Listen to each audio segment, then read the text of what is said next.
Namaste, everyone. In this oracle, I am going to ask the divine how we, as human beings, can better heal the human condition so that we can experience greater human compassion and step into our prosperity, creativity, and this higher vibrational experience on planet Earth. As you know, we are coming out of the dark age.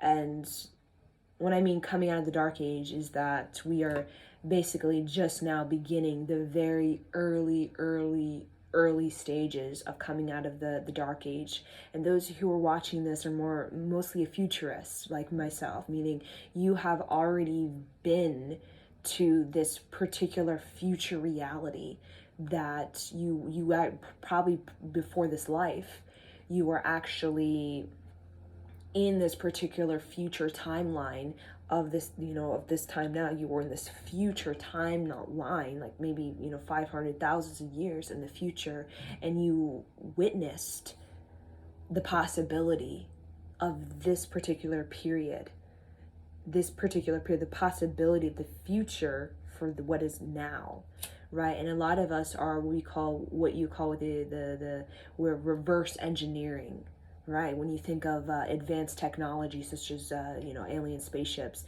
a lot of times what they do is they reverse engineer, which is like going back. It's almost like you're going back. So that seems very, very expansive of an idea to think, but a lot of us who are futurists, such as myself, who have this carry these sort of teachings or this sort of insight of this perspective or this imagination or this sort of creative edge that seems kind of foreign to this particular time period that is now, right? You have a frequency that's very foreign to the common frequency that is on this planet. A lot of us have come from a future timeline of what is happening now, and that future timeline, a lot of us are reverse engineering, right, coming back to this moment now, from that remote future. A lot of that remote future is belonging to a timeline of creative destiny, meaning we know there's multiple possibilities, right? We know that there's many dimensional realities people can experience.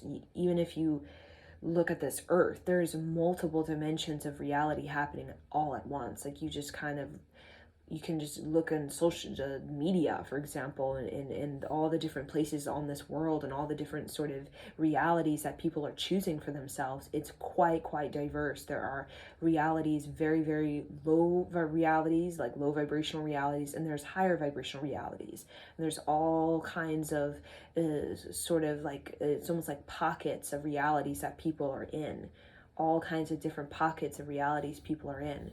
But this particular time period that a lot of us, we call like light workers, come from, right, is one of a creative destiny, meaning it's actually we've come from a golden age, a future golden age of this planet, where we are at a cosmic, we call it a cosmic awareness, which is we call the cultivation of consciousness that comes through the emotional healing and then the spiritual growth, that we are kind of reverse engineering and seeing, okay, what needs to happen now for us as human beings to get to that remote future of a creative destiny? What needs to happen now? What needs to happen in this moment that will bring about this sort of metamorphosis of this human species into the evolution, which is, the next sort of human species.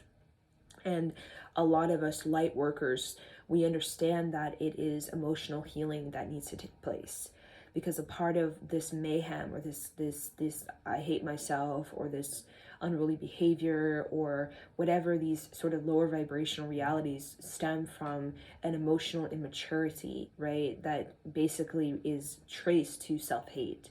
And self-hate is a baseline frequency that everybody has in their subconscious. Everybody has it. Even people, when we think of like Tony Robbins, they have a frequency of self-hate in the subconscious. But the only difference between, we think of like Tony Robbins as being a very, very, very much of human compassion, very, very liberated emotionally, is because he had a lot of emotional healing.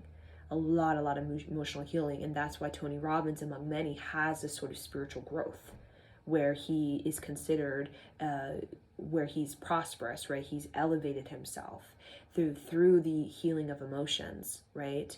And a lot of people who don't heal their emotions, they have a different reality, one that's very different from Tony Robbins or these other sort of, we call it light workers or these kinds of things, where they have a lot of like emotional pain and suffering, right?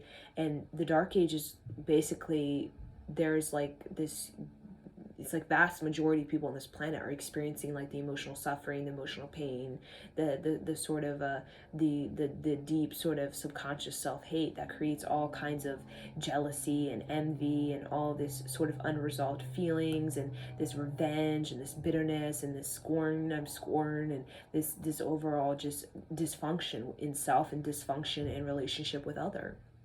Right, that's aggressive, that's hostile, that's upset, that's agitated, that doesn't want to be here, that's just moping around. Like that's all of like emotion that basically is the people who didn't choose a path of emotional healing, and maybe because they didn't have the tool, right? They didn't have the tool. They didn't know that there's such thing as emotional healing. But right now, there's so much. There's so, you can call futurists that return to this time period to give these tools of emotional healing for anybody, regardless of what reality or what pool of thought you're in. You can get a teaching on emotional healing wherever you are, from whatever race, sex, ethnicity, geographic region. You can freely get access to emotional healing in the form of a tool, a teaching, a study, right? And that's kind of what a lot of people are doing, right? A lot of people are doing that because we understand that there's a timeline on this planet that you see in like, the movies, the Hollywood movies of like sci-fi, which is Star Wars, we're just going to continue fighting each other all day long and call that a life, call that evolution, just fighting each other and that kind of thing. My territory, your territory. And there's also timelines of like catastrophe and like human demise and extinction of animals, and we know that all too well, right? We can see it everywhere in the whole, it's everywhere in us, right? It's almost like we're programmed to believe that this planet is going to die, or in that this human species that we are is going to die, that we're going to extinct ourselves yet again. We already are in that sort of pessimism. We're already deep in that pessimism because this isn't our first go around. We've been through this period before. Subconsciously, we have been through extinctions of the human race. We know it. That's why we watch these movies of catastrophes and zombies and, all of these movies that really showcase the terror of human, right? Because we have been through terrors, and subconsciously it's self-hate. All the terrors and catastrophes and extinctions that we've had as human beings, it has created a subconscious self-hate, right? And that's what we're trying to uplift, like literally uplift the frequency of that subconscious container so that we can really start to clear away these sort of weeds that are kind of blocking our soil from bearing fruit, right? Keeping us in a pattern of demise or destruction, or a pattern of I hate myself and I'm just going to keep hating myself and basically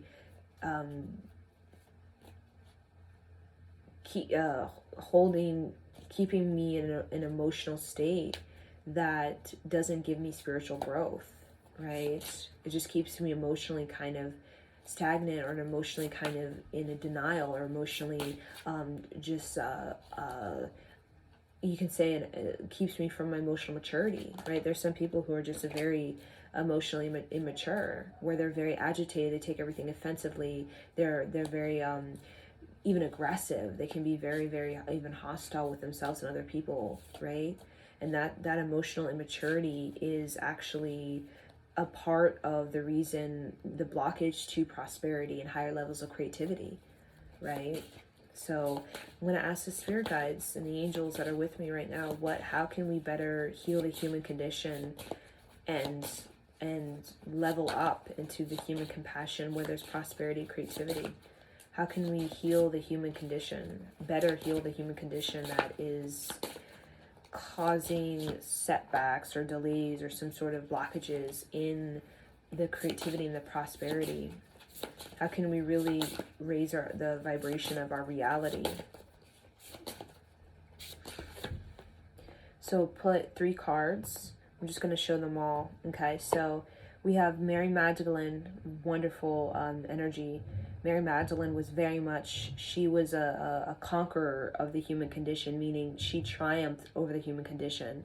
She was able to conquer the human condition, kind of grab it by the balls and kind of get control over it, not letting the human condition put her in this sort of this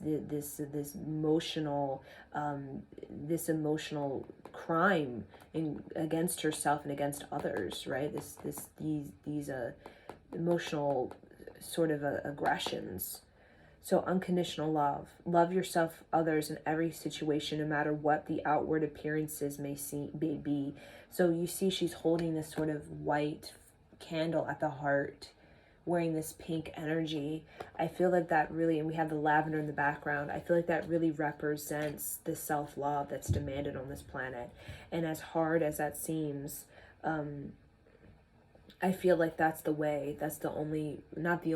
pretty much the way, right? The way to really clear out the self-hate and to rewire it and to reprogram it and to completely reinvent it into a baseline subconscious frequency of love. So we're all being challenged to have unconditional love for each other, because everybody has imperfections. Everybody's going through a lot of shakeups. Like generational shakeups are happening to this generation right now because we cannot keep the ways of the past. And as though we're trying to like keep it running, right? We're keeping it running even in, you can say, our movies, right? We still have this very medieval sort of like God, glory, gold type of conquest and self-importance and dysfunctional love. We still have that because that's what's known to us. But we're really being asked to trust in what is foreign, what is unknown, trust in what actually has energy, creative energy, not just energy of the past. Creative energy, which is energy of the future, and the future has nothing to do with the past. We're actually breaking free of the future, and the generations that are now, like the younger generations, are actually breaking free of the past. They don't want to have relationships like their parents. They don't want to relate to this planet and their career the way their parents or grandparents. And it's not of a disrespect, it's actually of thank you for the lesson, but I want to learn this lesson, right? I want to learn this lesson. I actually want to take on a different sort of fashion, a different sort of culture of self-identity. So the unconditional love is really asking us to really see self and other, really recognize self and other as a mirror, as a reflection, and look at it not with a state of, I hate myself because I attracted this person or had this situation or this circumstance. It's more so that it's really a gift showing us what's going on in the subconscious layer so that we can have, through our observation and our ability to kind of make new choices, which is through our will or life force, we can actually really clear away not just this pattern belonging to us, belonging to generations and even past lives. And that's the gift from God, to be able to move beyond ways in which we have been functioning from that are outdated and that need to die or transform, for us to really come into the you can say the fullness or the fullness of our artistry, our creativity, right? Coming into the real power of our you could say our chosen mission in this life. So we have the second card is Purification. So Purification is really about emotional healing and emotional release. Purification, it's time for clearing a cleansing detoxification of your body and mind. This is like being near a body of water, taking a spiritual bath. We see this gold chalice. Gold chalice represents cleaning out emotions like murky, swampy emotions that are full with a lot of debris, right? A lot of sort of clumpy, stagnant, caged emotions that are kind of causing a lot of like emotional messes, you know, where we're very agitated and upset by our emotions, and really coming into this place of surrendering to the emotions, listening to the emotions, and moving the emotions, right? Moving them through us, because they want to move through us. They don't just want to sit and just hide inside of us. They actually want to move.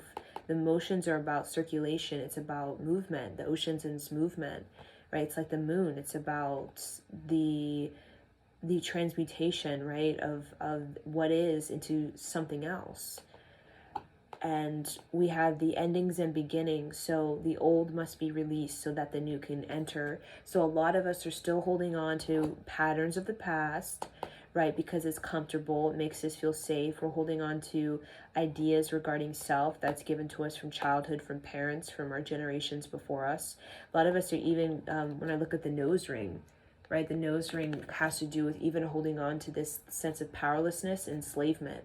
Because nose rings are basically, they represent, when you look at individuals who live in like the Himalayan mountains where it's very cold, I saw in a documentary, there is a, like, you know, I don't know, it's not a cow, it's like a bull, not a bull, it's a different kind of, looks like a bull, but they pull the bull through the nose ring. There's a nose ring attached to the bull, and there's a rope attached to the ring.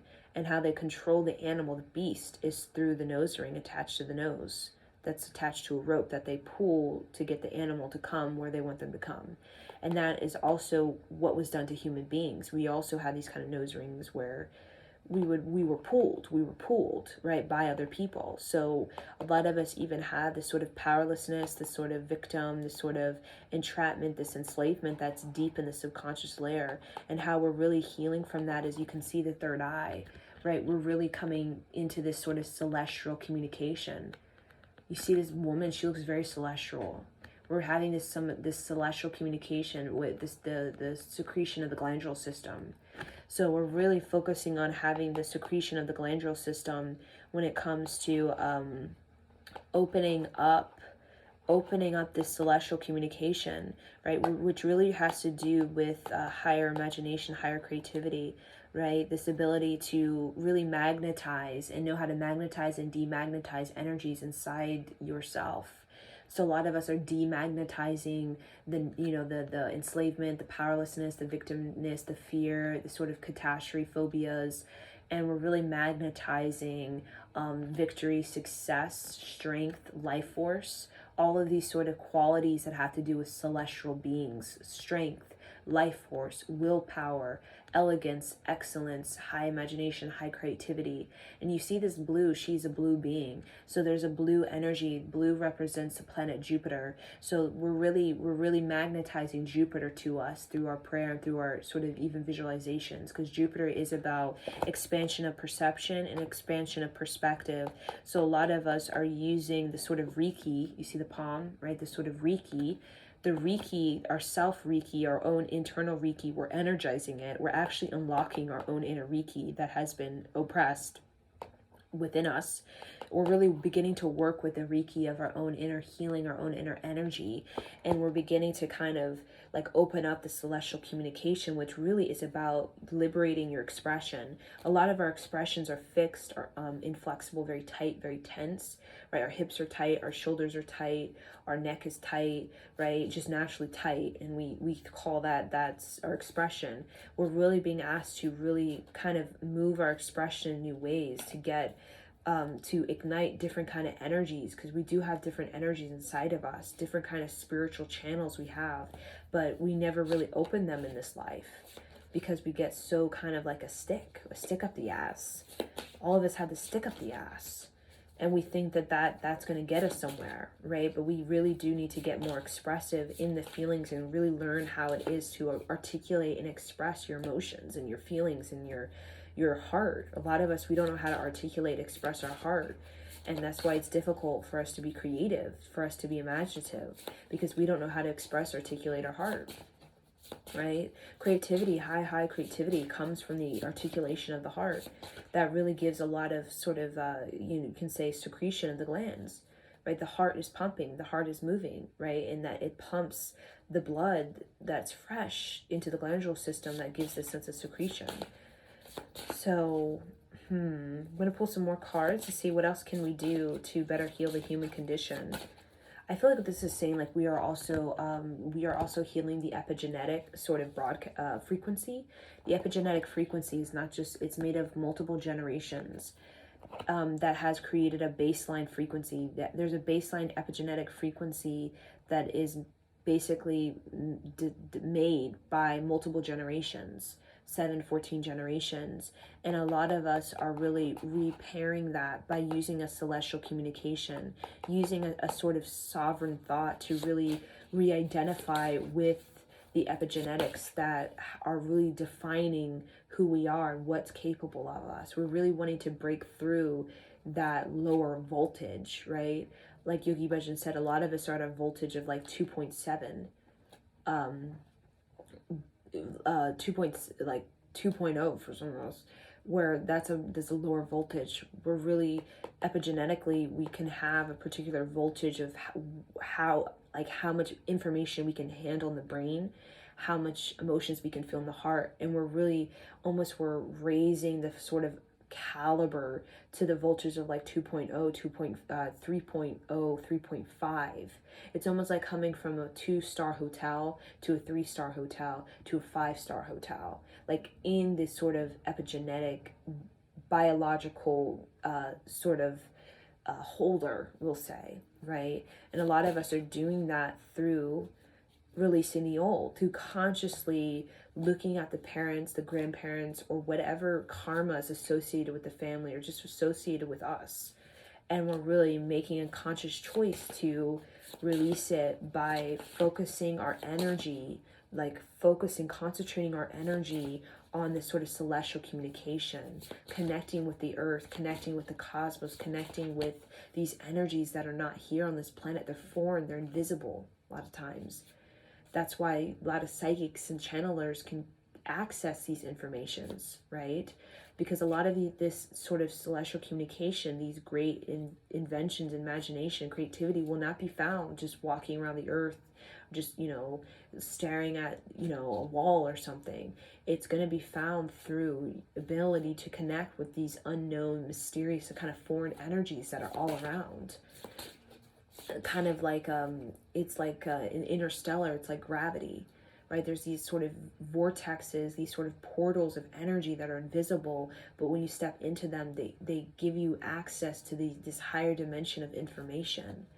And that can be a temple, that can be like a sacred space, it can be like a sacred site, whatever it is. There's these portals, these vortexes that are invisible, but when you really step in, it's like you get into this energy, this high voltage, like 3.5 up, even 4.0, even 7.0, like voltage, high voltage, really intense and stimulating, that really like just all of a sudden gives you that total major biological update. Like when you update your phone, basically gives you that total update. And that's what's happening.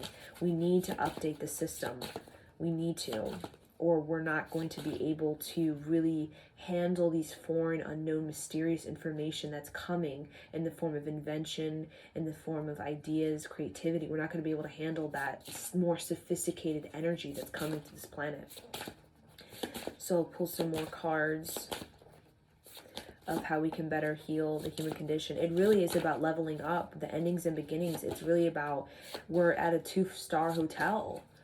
We need to get to like a 3, a half-star hotel, really. We're a half-star hotel.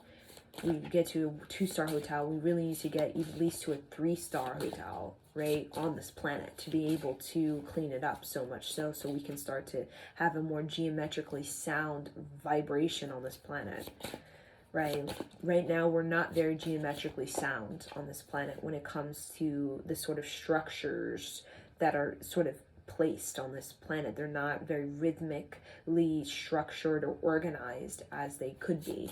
But what's happening is that the human consciousness is raising, there's a more sophisticated perspective, invention, and strategy coming to this planet. But many people are still functioning from this dark age sort of biological epigenetic frequency, this lower voltage, like this half-star hotel that is of powerlessness, poverty, that is of low intelligence, it's of emotional immaturity. So let's see, one more card for what we can do to better heal the human condition. We have don't back down, stand up for what you believe is right. So we're being asked to really use our life force. You see this life force? She's holding the life force in the palm of her hands. She's like, this is my life force. I have a life force. I have fire. I have an engine. I have fire. I have fire in my belly. I have fire in my gut. I'm very energized. So I feel a part of what can help us to heal is to get very energized. Do things that energize us, mind, body, and spirit, not just physical exercise. We need a practice of life force, and knowing our energy, how to open our energy, how to use our energy, how to work with the energy, how to move the energy. Because a lot of us have no idea how to move the energy. We sit in the energy, we dwell in the energy, and then we think that that's energy.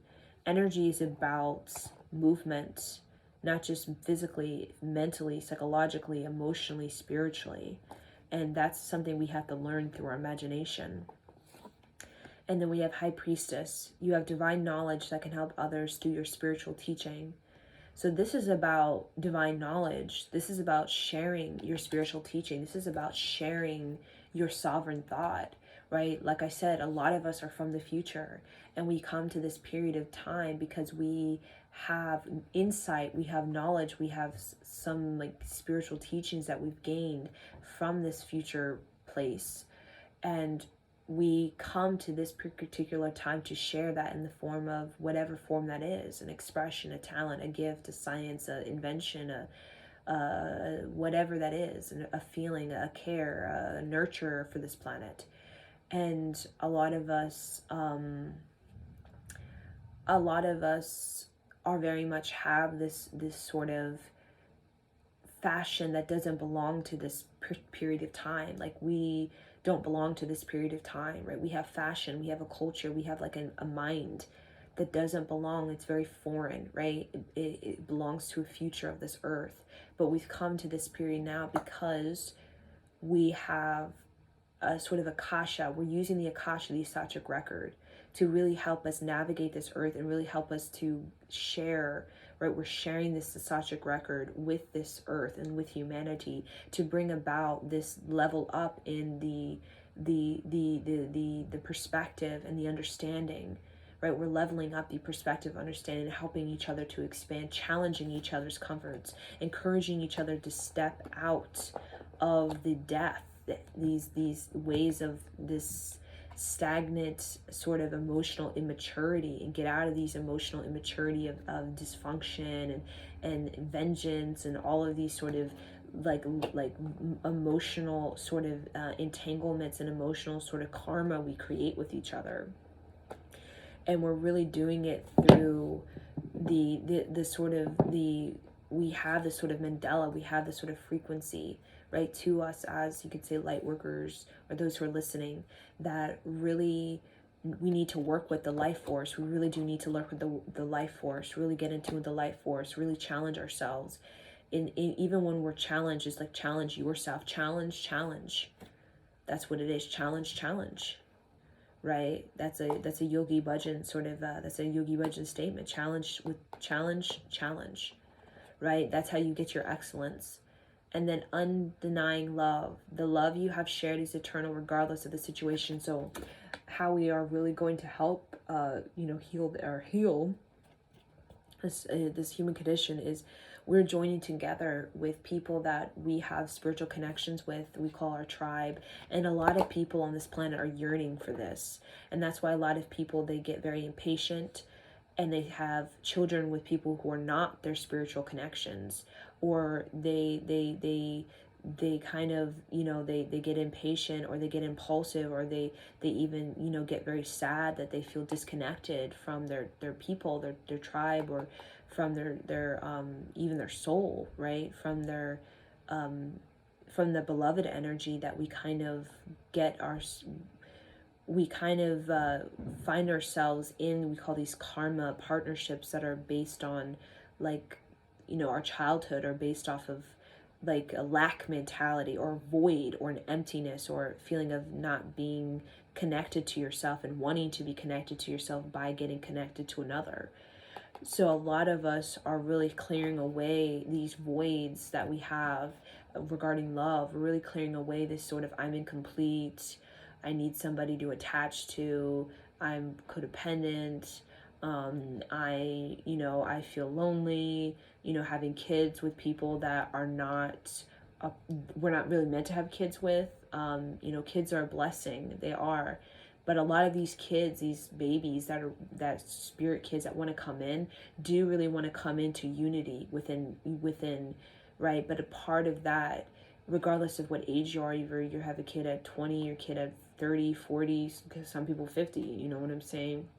It doesn't matter what age, if you are to have a child, because it's really about the emotional maturity, right? And a lot of us, emotional maturity really gives us spiritual growth in relationship with self and other.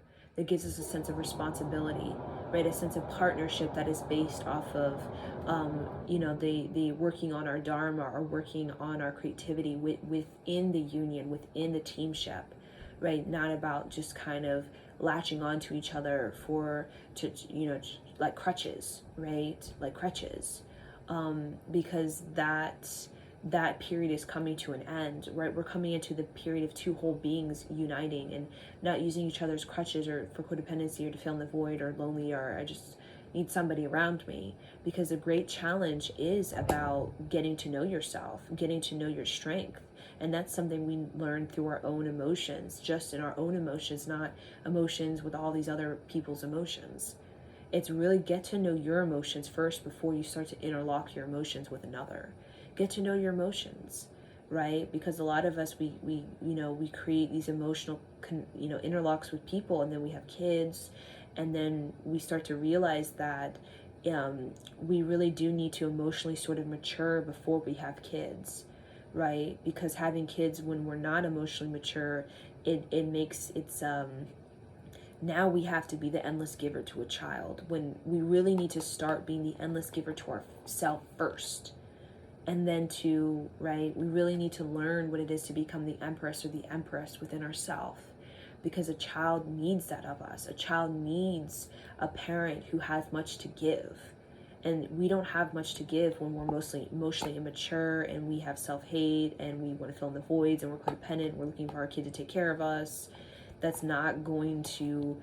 The child is the receiver of great blessings from the parent. And if we feel like we don't have great blessings to give, that's okay if we have kids and we're 50, right? Because that's becoming possible on this planet, right? And I feel like that's a message, undenying love, is that there's spiritual connections that are joining, but is joining. You see how whole she is? There's no voids, there's no codependence, no attachments, no emotional sort of entanglements with other people, right? There's this sense of there's a sense of fruitfulness, like the garden, right? This sense of fruitfulness. I feel like also under undenying love, we're also working with our imperfections, because that's the human condition. We're really getting the sting of humility is it stings us, right? When we get to experience other people's imperfections, our own imperfections. We're really working on the imperfections that we have, that have us feeling emotionally separate from others, have us feeling emotionally detached from others, or have us emotionally codependent on others. We're really working on the imperfections and how we relate to them, and how we hate them, or how we sort of use it against each other, right, to get our way, or to get what we think we want. we're really working on these imperfections within ourselves and with others, and really relating to them from a place of understanding and from a place of self-worth, that these imperfections I have are not to be taken advantage of. They're not to be used against me. They're not to be freely known to everybody. I'm not just sharing this with everybody, right? This is, no, you don't give your vulnerability to everybody. That's a joke. And I'm using these imperfections as basically my, like, as like a sort of, they're for me to study and to learn from, right? And to share these imperfections with those who are worthy of my time and my energy, who are not going to take advantage and use it against me and try to, blackmail me, or even try to like create some sort of like victim of me, and try to make me feel bad about myself, right? And we're also learning with imperfections of other is discernment, right? Is the imperfections, is creating boundaries, that other people's imperfections doesn't have to become my sort of my dilemma or my sort of downfall, or others people's perfections. They don't have to become my judgment, right? I don't have to give them my judgment. I can just let them be, right? Let them be, right? And knowing that, people play out their own realities, and people will die choosing their realities. And people will die choosing realities of imperfections that destroy them, or get them in situations that really are not going to give them spiritual victory or emotional fulfillment. And people will choose realities where they use their imperfections as a motivation to be creative and to be compassionate, right? And to really grow their sense of discernment and their sense of self-worth. Is when you're in your imperfections, deep imperfections, like where you're taken advantage of, and like, your weaknesses, basically those areas in you that people use against you, or whatever that you see as weak. It could be like you're very emotional or very kind. A lot of those imperfections are really, they push and force you to look at your self-worth. That's all that it does. It forces you to look at your self-worth, your imperfections, because a lot of times people take advantage of me. They do these things to me, they take from me, drain me, whatever it is that we allow. It really has to do with these imperfections have created a belief inside of us that we're not worthy for imperfections to be received in a supportive way. So a lot of times our weaknesses or imperfections, we give them out to people who are not deserving. And what happens is they completely just validate to us how we're not worthy, right? And that our imperfections are weakness, and that we should hide, and we should shame, and we should block it, and we should not feel or not be what is natural for us to be, right? We all have imperfections. That's what makes us unique, right? That's our creative edge, those imperfections, those little things about us that are a little bit foreign and strange and a little bit indifferent. But really, when you face your imperfections through a person that really, takes advantage or does these things to you that really upsets you and makes you feel very, very like violated, or that kind of thing, or stolen from, or broken, damaged, whatever that is, it's really is showing you your self-worth. It's showing you how your self-worth, how you've created a belief around your imperfection that you are not worthy for your imperfection to be supported in a healthy way. So, your imperfection could be like you're really emotional, like me, like you love, and you love deeply, right? And that's kind of an imperfection, like you love like all the way in the deepest sort of soul level as people. And let's say in the past you've had people who, again, would take advantage of that imperfection, we'll say, right? Really, it's not, but we'll say that imperfection where they kind of like, they like string you along, or they know that you'll always love them because you love so deep that they kind of just do whatever they want, and then knowing that you're always going to be around. That's very unsupportive of that imperfection. So self-worth would be, this imperfection, right, is that I love so deep, and when I love somebody so, so deep. But my self-worth is that I deserve in the support of my imperfection, I deserve a partner who is going to honor that about me, who's going to respect that, right? Who's actually going to protect me, meaning you protect me as in I give a lot of love, I go really, really deep. Protection is, you could say that person is very, very, very respectful, right? And is not going to, lead me on or connect with me in a way that's half-assed, knowing that that will just hurt me, because I love wholeheartedly. And if they're not in love wholeheartedly, they will let me know as a form to protect me in respect for my imperfection. You know what I'm saying? So just these little imperfections we have really creates a sort of like it's just looking at our self-worth, and how we have created this belief around our imperfection that we're not worthy to be supported in our imperfection. So we go for things that basically make us feel like we're unworthy, right? And that shows up in a relationship that's unsupportive, that takes advantage of, that uses, that drains us, that steals from us, that abuses us, whatever it is, the dysfunction. So I'm going to post just a couple more cards. How can we better heal the human condition? How can we better heal the human condition? Pull up 3 cards. How can we better heal the human condition? How can we better heal the human condition? I love using cards because I just love the feel. So we have leadership, freedom, and love. So leading your freedom. I'm a beacon of radiant support and love. Leadership, holding the torch, right? Holding the torch of your creativity, holding the torch, because freedom is about creativity. I'm free to be creative, express myself, right? So holding the torch of freedom, right? Holding the torch of your freedom, that you are not meant to be like everybody else. You're not meant to be drinking from the Kool-Aid. You're not meant to be about the past. You're not meant to be just repeating past dysfunctions that kind of lead you feeling like misunderstood and feeling kind of wounded and feeling very just emotionally immature. So we have embracing. I embrace and love all of my life. So embracing the challenges, embracing the opportunities for you to stand up, for you to don't back down, for you to be a fighting spirit. Embrace those challenges.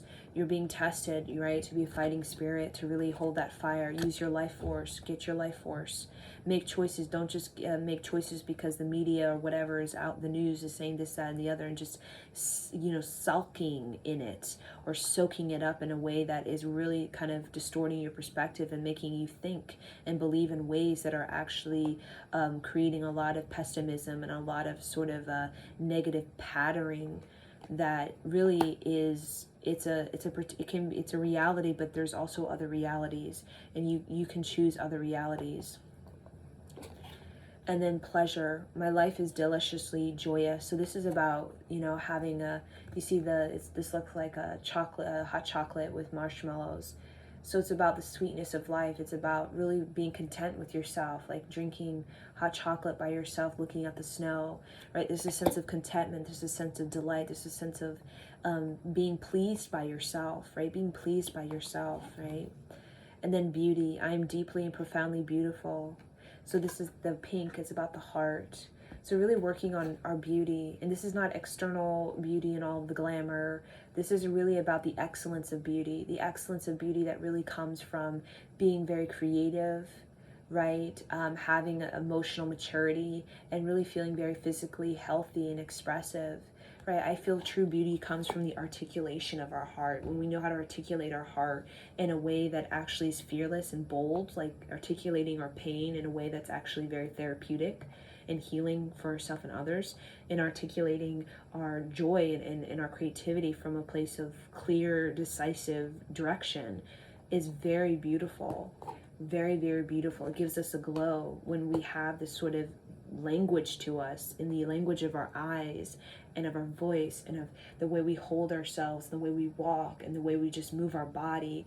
That is beauty, in the way that we articulate the fullness of ourselves in a way that's very honest and very forthright and has a sense of of creative imperfection.